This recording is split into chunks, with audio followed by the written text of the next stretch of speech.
Welcome to another episode of Afikra Conversations. Our special guest today is Khaled Barakeh, who is a conceptual artist and cultural activist who graduated from the Faculty of Fine Arts in Damascus in 2005 and received his MFA in Denmark in 2010, and in 2013 completed his Masterschule study at a amazing art academy, which I'm not going to be able to pronounce, in Germany.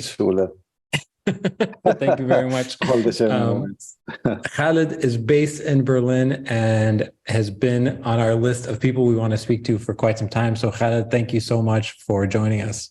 Thank you so much for the invitation. It's a pleasure to have this opportunity to have one long conversation with you. Yeah.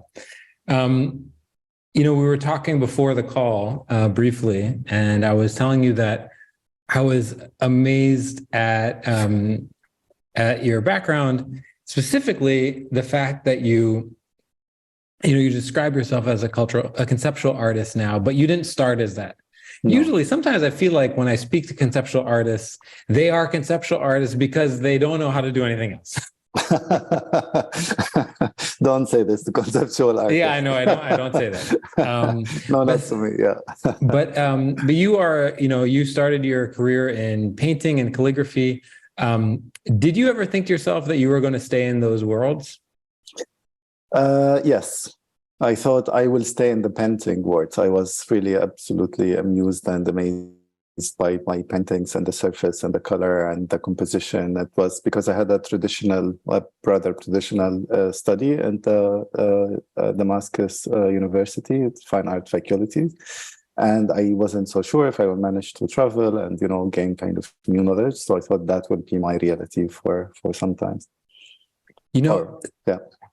It's,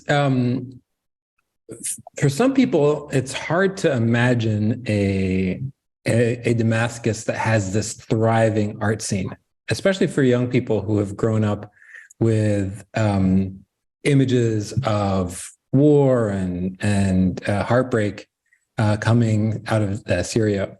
But what are your memories of the sort of early 2000s, that Faculty of Fine Arts? Because,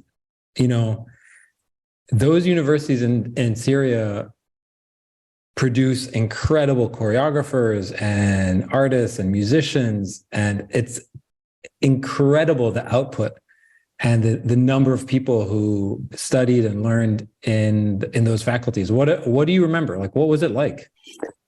Yeah, I have a kind of mixed memory. I mean, it was really interesting and nice. At the same time, I would say it was conservative. I think I don't want to portray the Syrian people as a creative people, but in general, I think yes, because also we have big diversity, the same in Lebanon, right? I think it affects people's mind and heart and soul. And at the Faculty of Fine Art, it was more strict. You are a painter, you study painting, so you're only allowed to enter the painting department. If you are curious about sculpture, they will kick you out because you are not from here. While, for example, if you study in Europe, you can actually, they welcome you. They want you to know about whatever you want to know. And there it was very structured. For example, we have to deliver every semester 3 paintings and maybe, I can't remember, like 8 drawings or something. And the funny thing, they decide the size. So apparently in Syria and the Fine Art Faculty, size matters because you can't go less than 50 by 70, but you can go bigger, right? So if you just have the same model and you decide you want as a style of artist or a style of painting, you want to do miniatures and small paintings, you are just not allowed. And even the atelier, it was open from specific time from 9 to 1. After this, you're not allowed to enter. Our professors, most of them, they studied in Soviet Union, some of them in Italy, and some of them in France. And then when they came back, also they had their influence, or they weren't as open-minded as I think it should be to accept any form of artistic practice. So they kind of were locked into their practice. And I say this with full love and respect to them because they have a lot of influenced me big time. But I think still the whole academy, it needs big time developments. So that's, I think, in terms of the academy, but also there was a vivid art scene in general that was very interesting, and that's what I like about it. That's, I think, where the real inspiration comes from, like us in inspiring each other more than the academy. So, like in the academy itself, just to understand, were you was the rhetoric saying like, look at all these incredible artists going back hundreds and thousands of years, as well as contemporary artists who are unpacking these ideas of modernism, and look at them, like you are connected to them, you're in their legacy. Were you also studying those people too in school? Yeah, partly. Not so much. I mean, I don't know how it is today. It has been really a while. It has been like 20 years now since I graduated, but from what I know, it hasn't been changed a lot. When we were studying art history, we were just going very briefly about it, and really there's no depth in the education. It's, I mean, in the practical, yes, in the theory, forget about it. We were looking at paintings and studying books that is black and white. So imagine you're looking at Picasso's painting in black and white. And of course, you have the library, but the library it's mostly gifted books. So you can find it in Russian and French or in English, and not necessarily all of us. We were very educated in language-wise back then. It wasn't the main focus. So I think that really there was no kind of openness toward what's happening outside of Syria. It was maybe open toward what's happening in Lebanon and Egypt and Iraq, but not at all what was happening in terms of contemporary art. I think we were just living a little bit to what was happening in the West or in Europe and I don't know, maybe early 19th century or something. Yeah. Okay, I want to move forward slightly. So you, like every other high school kid who graduates or a college student who finishes, you got drafted into the army. It was a mandatory draft. Can you tell the story of what you were doing when you got there? Sure. So maybe first to start my relation with art, it started when I was 15, maybe 14, 15. I mean, before, you know, like everyone else, I was trying to draw in the school, and we didn't have, most of the time we didn't have teachers. It's like free class, you know, they just send us to the yard where to play, and like, you know how it is. And then I think when I was 14, 15, or maybe a bit younger, I went to study or to learn calligraphy in a calligrapher shop, just, you know, instead of playing in the street, just to go do something useful in the summer. And I really, really loved it. There was no computer back then. So, you know, like all this calligraphy to write in shops and wherever. So, and from that, I had a music, I was selling music instruments. I had a music shop. When I was 17 and 18, I was selling cassettes and CDs later, and this is how I became DJ as well. I was DJing for 10 years, mainly in weddings, parallel to the army mandatory service. So in the army, I went there, and it was very tough. At the beginning, especially the first 6 months, and they wanted to know if there's anyone who's good in painting and drawing, because the person who's responsible, he was retired. And so several soldiers raised their hands. I was one of them. And in the army, they made like small exams. So they gave us paper and like to draw something and to write something. And we did write. So they liked my handwritings. And then they told me, okay, you are out of this, the first 6 months, the tough period, and you will be dedicated to the end of your service to write the Al-Ba'ath slogan and painting the president, back then Hafez al-Assad, pictures in the military base. And that was what I was doing for 3 years. And the funny thing that I never done a painting in a kind of, you know, like before, because I didn't study art before. So I never used color. I did use color, but not, I made like full painting. And only when I start renewing or painting in pictures of the president, that's the moment when it's like, he kind of have a little bit, influenced my career, so to say. Do you think you painted, you know, 500 portraits of Hafiz al-Assad? No, but definitely not. I mean, a lot, choreography, a lot, all over, I think, the military pace, but I've done mainly renovation of like big ones sometimes, you know, الحركة التصحيحية and whatever, like all this, when he was standing on a tank and holding a flag, the Syrian flag, and one time I didn't know how to paint his face, so it was, I ran out of white color, so I started painting him. It was like he's getting darker and darker. And and after that they sent me to jail for 20 days because I forget the dot of Hafiz, you know, it's da, not da. So I forget to mark the dot. So it was Hafiz al-Assad. And they sent me to the jail for 20 days for forgetting the dot. And because they thought I'm making fun of him, but I wasn't really. I mean, that would have been nice, but no. So that was kind of the main thing. What a crazy internship.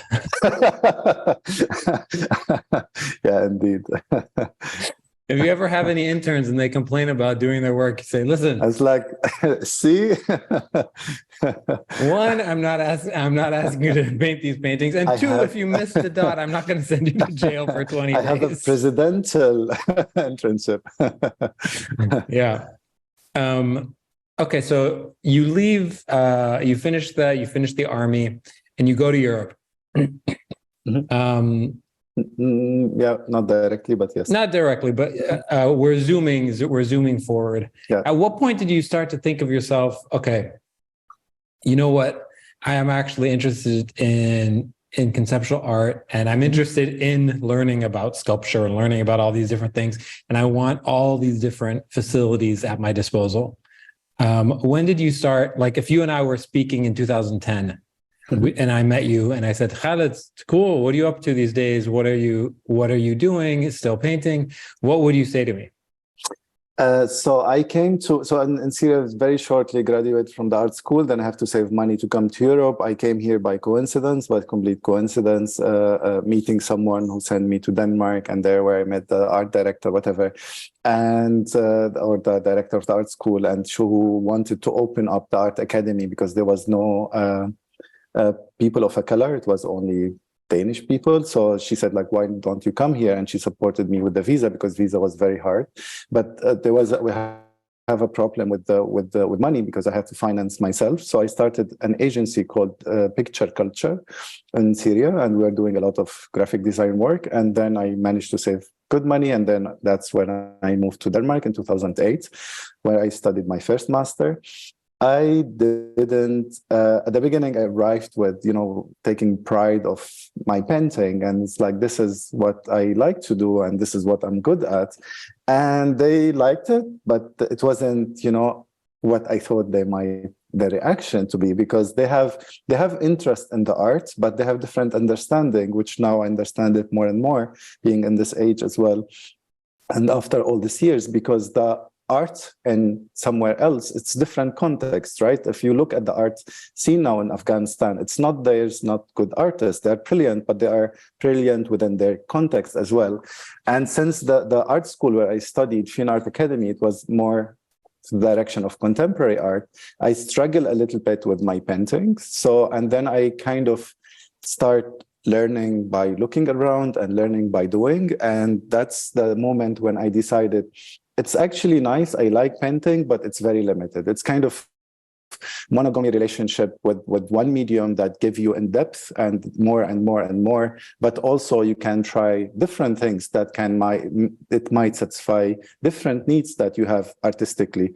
So, and that's where I think I shifted. I started slowly shifting my practice. I just wanted to try and play, and I thought, where else than being an art school is better place to try and to play. So I started playing with different mediums, different material, different concept as well. And I really, really loved it. And I thought, this is maybe what I like to do. And that's from that moment on, I completely dropped off painting. I paint only one painting since actually a few years. It's like this size. And I will keep painting it until I die. So it's getting thicker and thicker and thicker. I just photograph it whenever I feel it's ready. Then I destroy it again. I paint over it. And conceptually, it will be ready when I die. It might be ugly that moment, or unfinished, or one color, or whatever, I don't care, but only that moment it will be done. But beside that, I stopped doing painting. I might come back to it or not, I don't know. I'm enjoying this one painting kind of method. Where is this painting? Here. Like, is it one of those?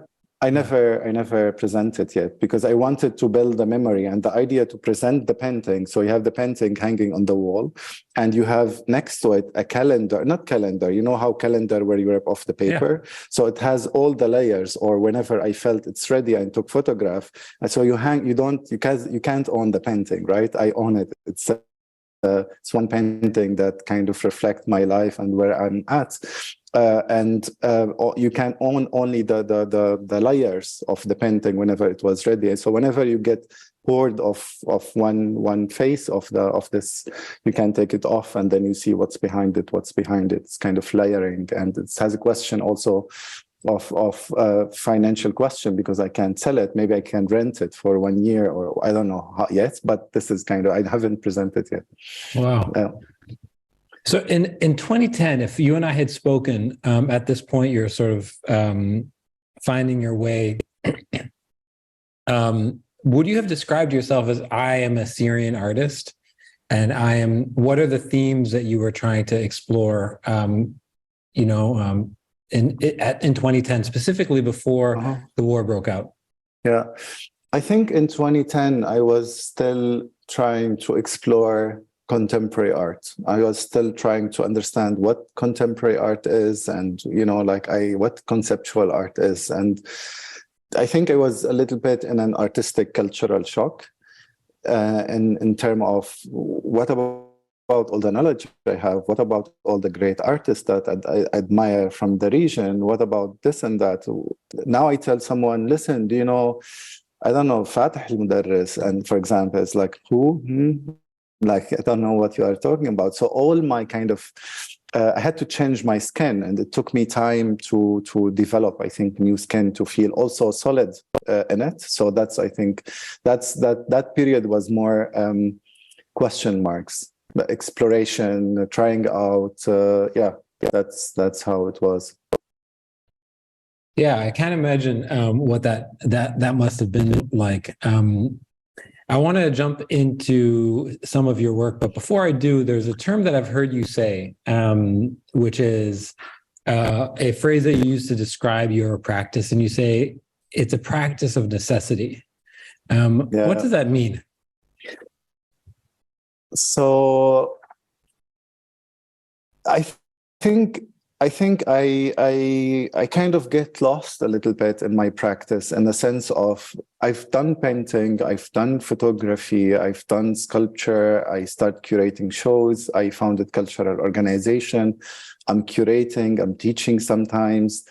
Now I'm creating a dating app that has very specificity, and like several things. And it's like, why I'm doing this? Why do I, am I entrepreneur, or what is it exactly? Am I an artist? And I think what I figured out, that I was reflecting on necessity all the time on my practice, right? So I don't really look at the art in the most classical way, in terms of the art institution, the museum, the gallery, the white cube.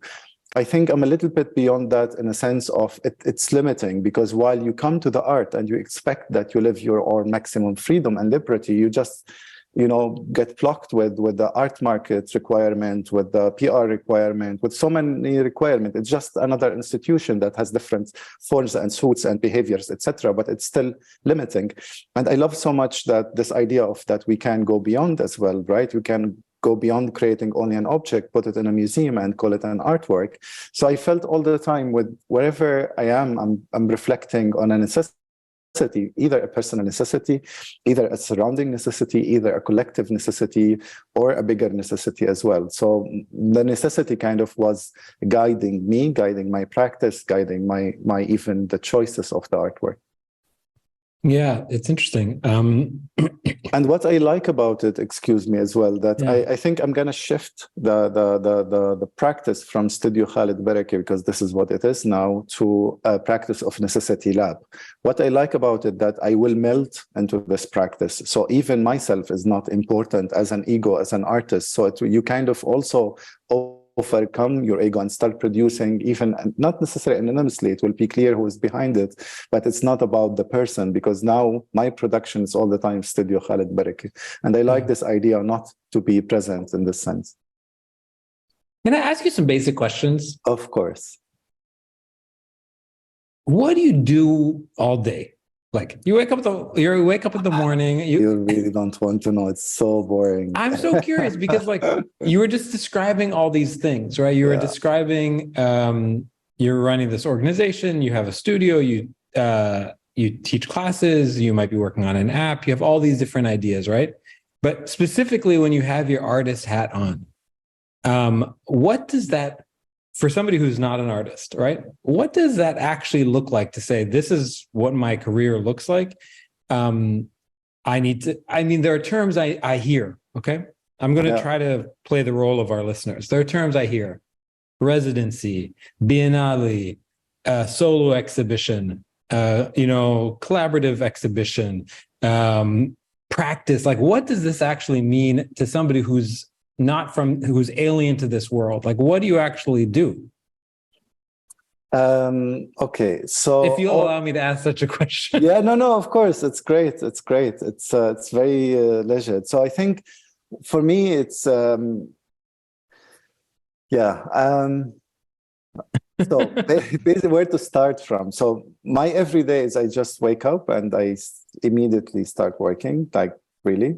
I sometimes take a little bit of time until I wake up, of course, like making coffee and all of this. But then I start work, and because I have several things, I wear several hats, and you have to kind of serve all the hats at the same time, or the entities or the projects or whatever.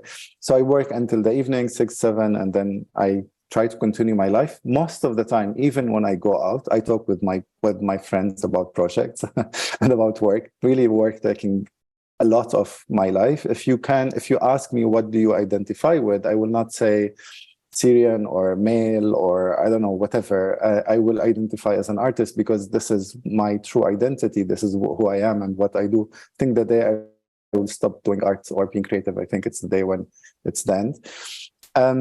So that's the first part of the question of what I do every day. So it's I'm sorry, it's not so exciting. I mean, it excites me big time. It's like what turns me on big time, what really keep me alive, what moves me, what make me happy, what activates me, what it's all my life. It's about this and about creativity in general, more than the art.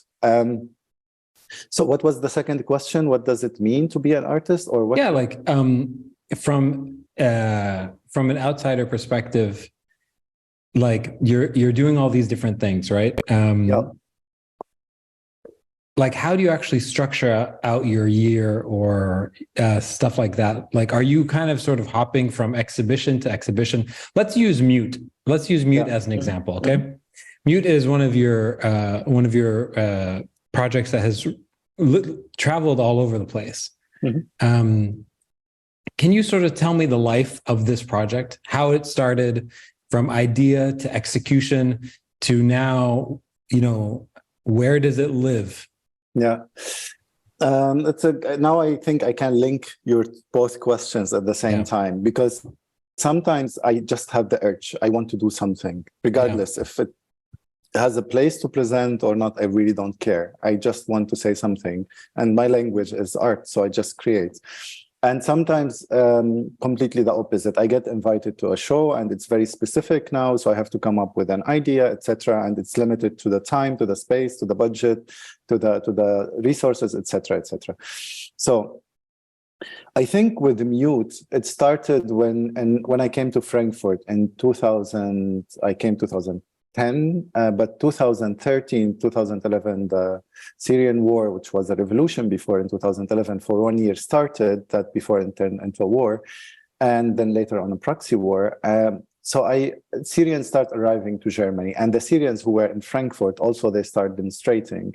I went to demonstrating. I was excited about the revolution, of course, when it was a revolution before. I thought it's a moment of change, it's a moment of democracy coming to the blah, blah, blah, and all the big slogans that we believed in, I think the same in Lebanon as well.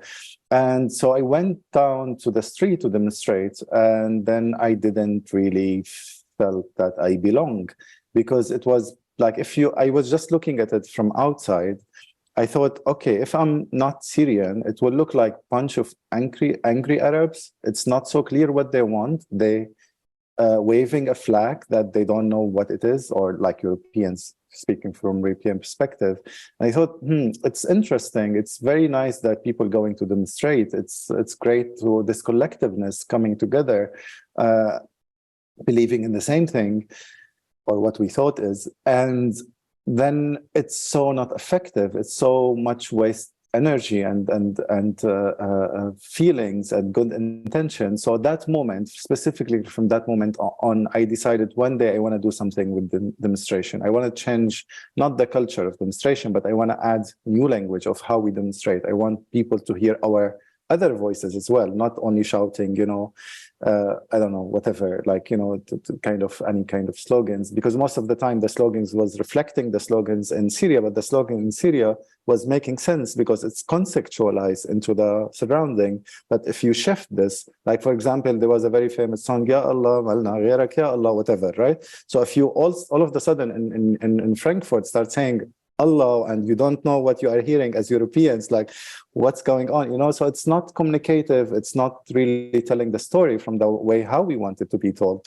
So that kind of stayed with me. And then once I saw a photograph, I can't remember who was the photographer, a woman with a child, and there was a suit hanging behind them, and which is represent a missing person, right? It just hangs on the background on the wall. And then I was just looking at this missing character, and I felt the person who is missing is the most present person, right? While you see the child, you see the mother, but the person who's missing, who's missed, is actually the person that has the most presence.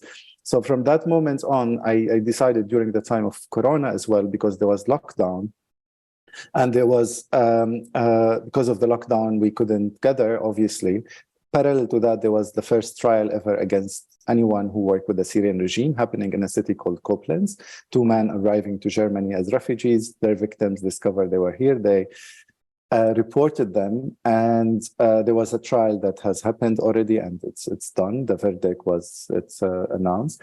So anyway, and that moment I felt we want to be there. I want us to be there. I want the victims to be there. I want their families to be there. But there was this restriction as well. So that was my creative solution. I sent an open call to Syrian artists and activists to donate their clothes, and their ordinary clothes. I used them, and I used mannequins as a structure. I put the mannequins or the clothes on the mannequins and changed the shape, because I don't want it to stay with the athletic male body and very thin female body. So I changed, and I play with the gender as well, and I had like kind of represent both.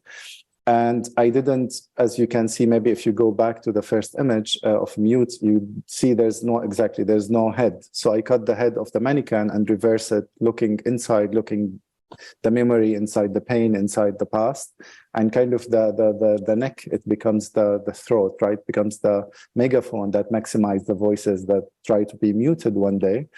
And we install it while the trial was happening, right? It was very interesting because they stopped the trial several times, and like while it was happening from the courtroom, they were looking inside. And I think it was effective, or that's what I heard later from people who were inside. And then from that moment on, this demonstration kind of find its way to demonstrate wherever it's necessary again, right? So they just moved from one place to another. They were in Denmark also demonstrating on the International Refugee Day, when it was also in the support of the 5 biggest organizations, Danish Refugee Council, Amnesty, or whatever. Anyway, several organizations coming together and to send one message to the Danish government to say, don't send Syrians back. Syria is not safe, because they claim that the Syria is safe. And then it traveled again and again. And now we are going to Ukraine. We will demonstrate as well our position against Russia. And we just to state how we really think as Syrian people, not as a Syrian government. So as this has moved around, it's a living piece. Do you feel like the idea has sort of evolved over time as well? I think so. I think because interestingly enough, I mean, it's a huge installation, and I can't really transport it, and I do it in a spirit of an activist more than artist, because I don't put each character in a crate and deal with it as an artwork. I just present it in the streets. I presented one only institution here in Berlin, but it was about the history of demonstrations and related to activism in general. But so I don't deal with it as an artwork. So I just stack them in a van and send them, drive them from one place to another, and we arrive and we take them out and etc. And because of that, they start falling apart, right? Like one guy died, and another guy lost his arm, and another girl lost her leg, etc. Which kind of reflective to what was happening on demonstrations as well. So I thought, I don't know how that will evolve in the future, but I'm keeping everything. I'm keeping all the remains, and we'll see how that will evolve. I think more demonstrations we attend to, I think they will be falling apart. And I think from that moment on, I have an idea, but yeah, we'll wait for it. Have you named them?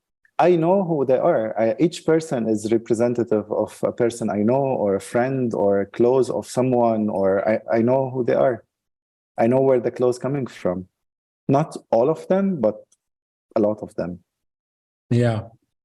I want to ask you a question about, this is as much a European work as it is a Syrian work, right? It is. It's very European because it's linked to the actual space, right? You're interacting with this space in front of the courthouse in Denmark, in Ukraine, right? It's so European. This is European work.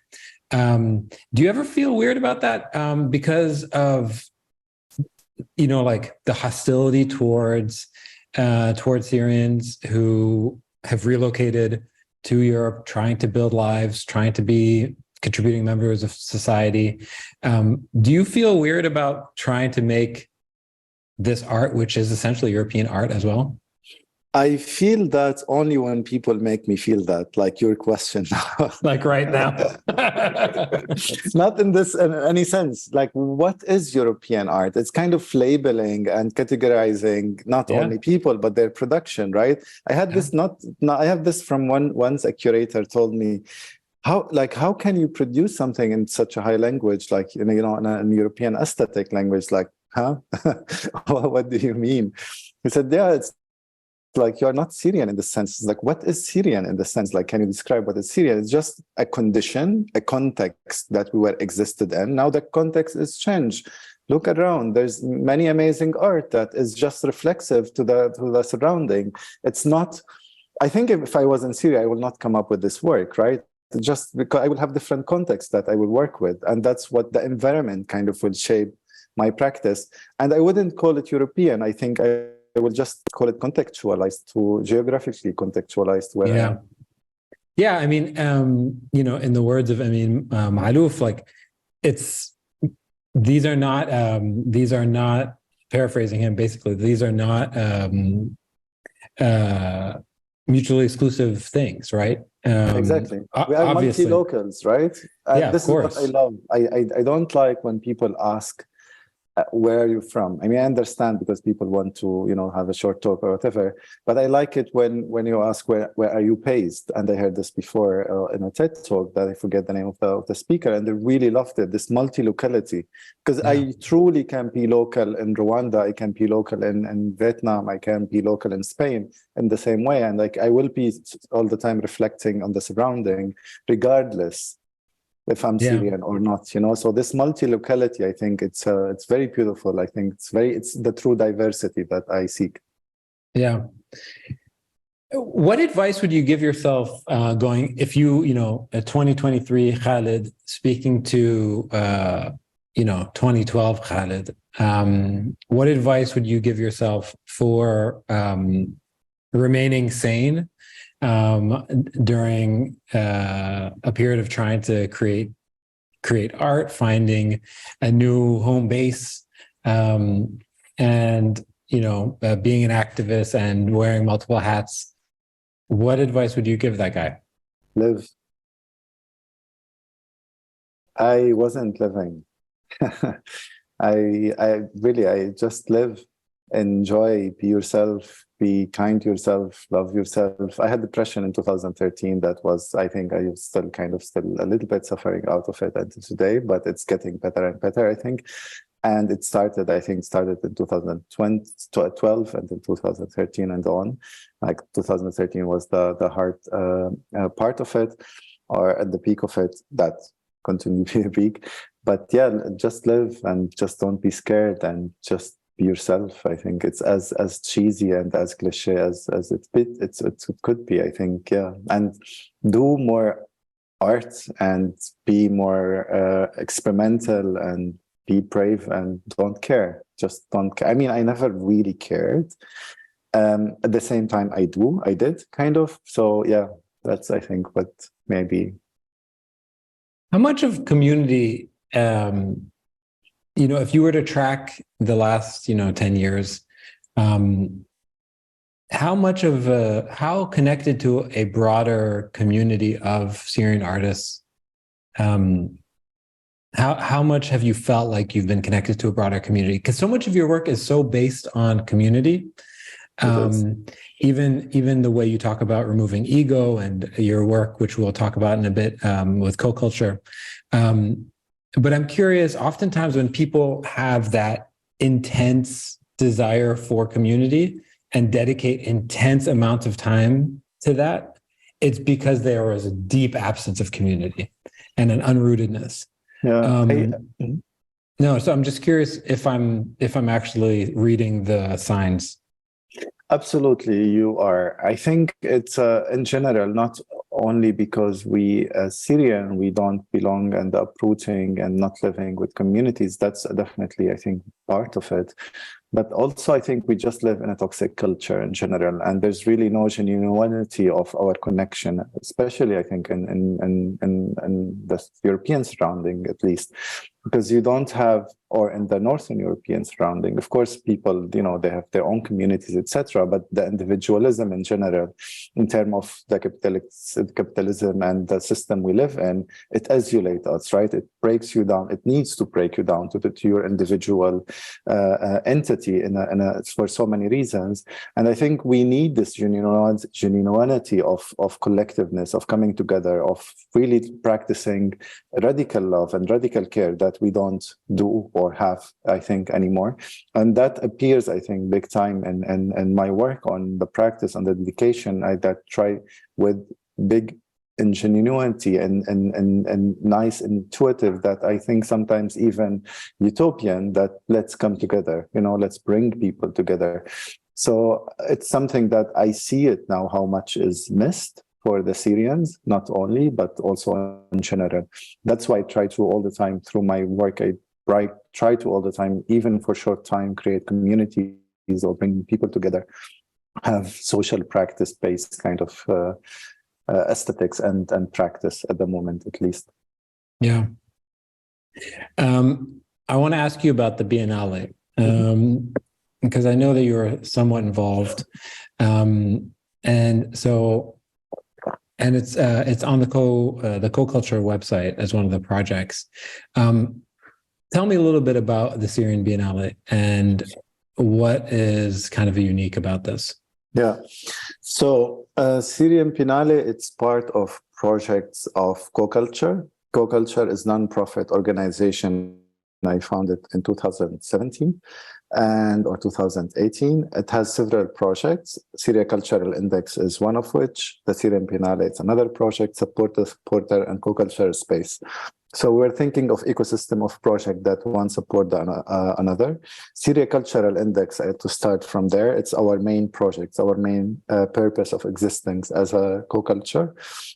It's a project that aims to map and connect and empower Syrian artists wherever they are because of the war, because of the situation. We live all over the place. So we wanted to have, and we live at the same time in the digital age.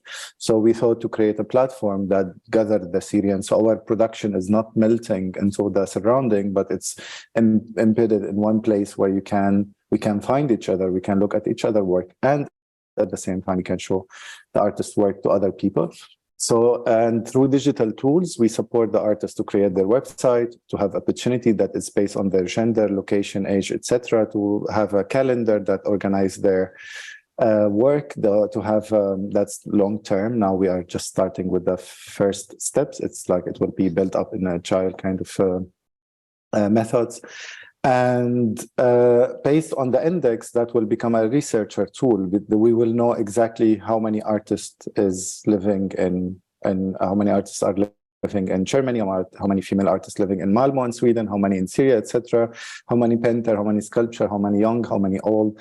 And based on that, we will end up with creative database, we call it, so we can design projects or programs that is suitable for the location, right? So it's also helped countries like, for example, German governments to become more aware of the amount of artists and what their practice, etc., based on the database. And it's the first platform as such, at least in the Syrian scene, as a platform. And based on that, we thought as a second project, which will be the Syrian Biennale. Syrian Biennale, it's a mobile Biennale that follow the refugee routes. So it starts from Lebanon to chronologically, I would love to, like, where the Syrians kind of, when they left Syria, kind of also connecting community. But the idea is not to have the Biennale that is based on the location that is only for Syrians, right? So it will be, for example, if it's in Lebanon, in Beirut, it will be one third Syrian artist, one third Lebanese artist, because we don't want to alienate ourselves, one third international artists, because we want our artists also to be in the same level, in the eye level of any international artist, because I believe they're doing an amazing work. And when they move to Istanbul, it will be the same as well, Syrian, Turkish, and international artists, etc., etc. And it will not be connected to the Syrian case or cause in general. It will be only the entry point to something more global, because we were globalized, we are globalized as Syrian, right? So I think the intersectionality between the struggles and the hope we have, even in, for example, in terms of the climate, it touches every one of us if we are still in Syria or wherever we are. So that's the Biennale. It's a space and place of intersectional thinking. So yeah, that's basically the second project. The third project briefly was a space here in Berlin in Wedding. Also, we thought to have a space, it's very beautiful space designed by a very famous German designer, and we were hosting many projects from the community perspective, because we all the time invited to another initiative. But we thought, what if actually we create the institution that create the initiative, that create the topic that matters to us, and present it the way we want, not the way how the other want to see us. So yeah, that's kind of the Coculture project. I want to, somebody in the chat said, which Biennale, right? Yeah. Which is the question that I think you are naturally hinting at, right? Mm-hmm. And I think it's brilliant, because there are biennales all over the world, right? Like the Venice Biennale, for example, that invite governments to create their own showcases and exhibitions and send them. Mm-hmm. And the Syrian regime right now controls that, right? Mm-hmm.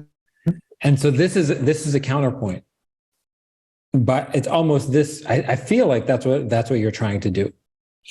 It is. I think it has its own. I mean, it has this connectivity and collectivity. That's all my work about, at least for the last few years. It's about being connected by the roots, right, and collective creation. Because the Biennale as well, it has a collective creation in a sense of how we created. So I have the initial idea, invited someone to reflect on my text. I wrote a text describing the concept. a curator to reflect on my text with text. He raised many questions. We send it to many people around the world who are experts in biennales, asking them, is it really good idea to have a Syrian Biennale? Shall we call it Syrian Biennale? Shall we call it Biennale at first place? Is it an old form? It's like 190 years old, Venice Biennale maybe. So isn't it good to think of something else? And the idea is to be, that's what I meant, to kind of globalizing the conceptualization of thinking beyond just making something that's related to Syria, not criticizing, but thinking creatively and critically about the structure itself. So let's maybe come up with something else. It's not called Biennale even, it's not called Syrian Biennale, but just for now call it Syrian Biennale because it's easy to understand, it's easy to connect with people. But we'll see once we establish the first edition how it might shape itself, with the hope that one day it will land in Syria, obviously. Yeah, I mean, I think the name is brilliant, and I really hope you don't change the name, because it speaks to specifically the conundrum that so many Syrian artists find themselves. Because if they were to be approached to exhibit at the Syrian exhibition at the Venice Biennale, for example, many may say yes, and I could understand their position, and many may say no, and I could understand their position as well, on ethical terms. And so this is sort of saying, well, actually, we're going to take this back, and we are going to create, we're going to get our own DJ equipment and start our own party. 100%. That's the whole idea. That's what I meant, kind of reclaiming our voices, right? Because we all the time join panels of others, join exhibitions of others.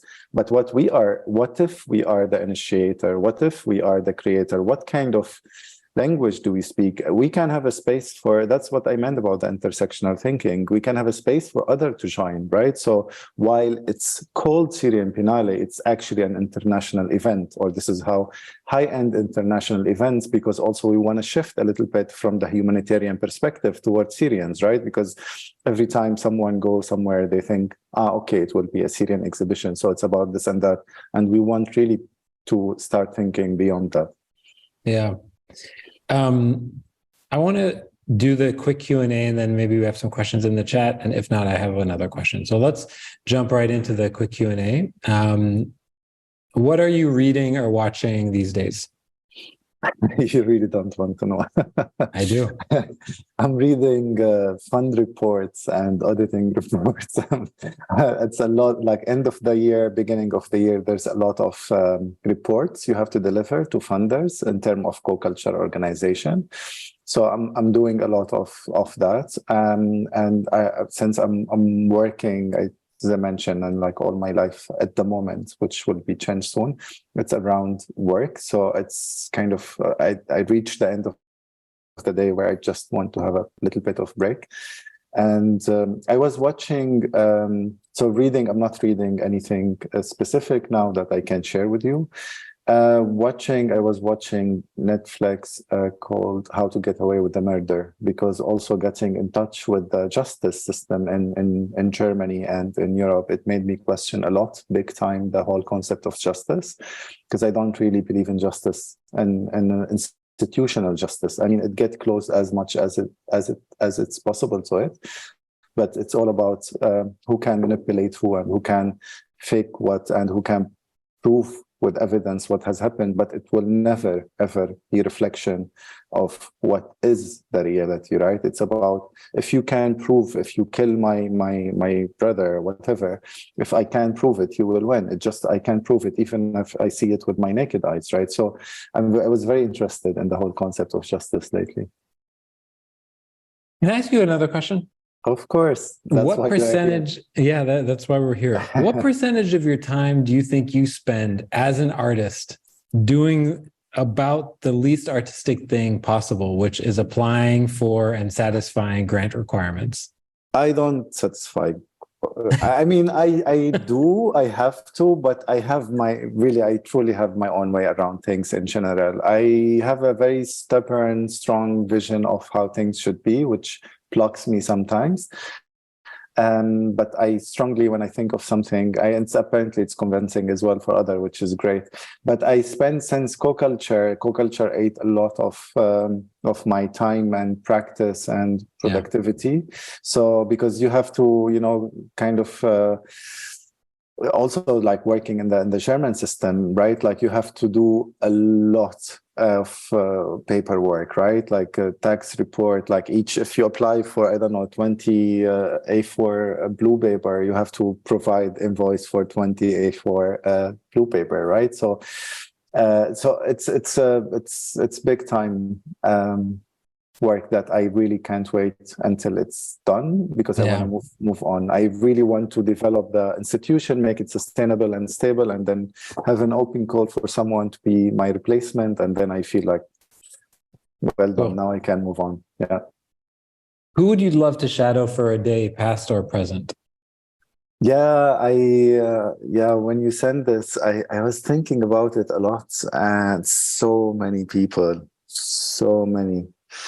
The question is not who, also which day, I think would be very interesting.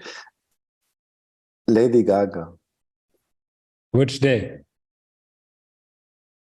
I didn't think that far. Just now I thought of which day, but I think, it's so many people. I thought of everyone, right? Like from all the prophets to all the philosopher to all the. Then I thought like, no, it's like I don't want to know now the the secret of that truth of whatever. I just want to have good day.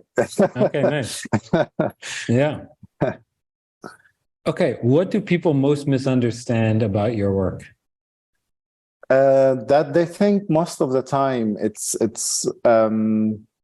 about the kind of collective. It's about something that is not personal. It's personal, of course, but sometimes, like every artwork, I can't tell you how much it's personal. Not like I can't even describe it. I mean, I can, but it needs really long time. Each work, even it has big titles, right? It's about mute, it's about demonstration, it's about siege, like design of necessity. It's about like this big titles. At the same time, it's very in a micro level. It's very, very, very personal. So I wouldn't say misunderstanding, but people, they don't know sometimes that it's very personal. Yeah.